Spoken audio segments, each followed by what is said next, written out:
இன்னைக்கு நம்ம பார்க்க போற திருக்கோயில் எங்க இருக்குன்னு பாத்தீங்கன்னா, மதுரை மாவட்டத்தில் இருக்கக்கூடிய நம்ம கள்ளழகர் திருக்கோயில் தாங்க.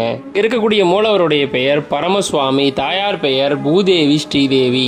கள்ளழகர் கோயிலுக்குன்னு ஒரு தனித்த வரலாறும் சிறப்பும் உண்டுங்க. இந்த கோயில்ல 18ஆம் படி கருப்பு இன்னமும் காவல் தெய்வமா காவல் காத்துக்கிட்டு இருக்கு. கள்ளழகர் வேடம் போட்டு, அதாவது அழகர் கள்ளன் வேடம் போட்டு மதுரைக்கு தன்னுடைய தங்கையுடைய திருமணத்தை காணுவதற்காக போகின்ற வழியெல்லாம் மக்களுக்கு காட்சி தந்து போனதுனால இந்த ஆலயத்தில் இருக்கக்கூடிய தெய்வத்துக்கு கள்ளழகர் அப்படின்னு பேர் இருந்துச்சு.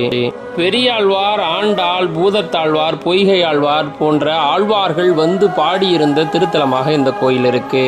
மதுரை மண்ணில் சைவத்தையும் வைணவத்தையும் இணைக்கும்படியாக ஒரு சேர நிகழ்வு ஒன்று நடக்குதுன்னா அது கள்ளழகர் வைகை ஆற்றுல இறங்குற நிகழ்வு தாங்க.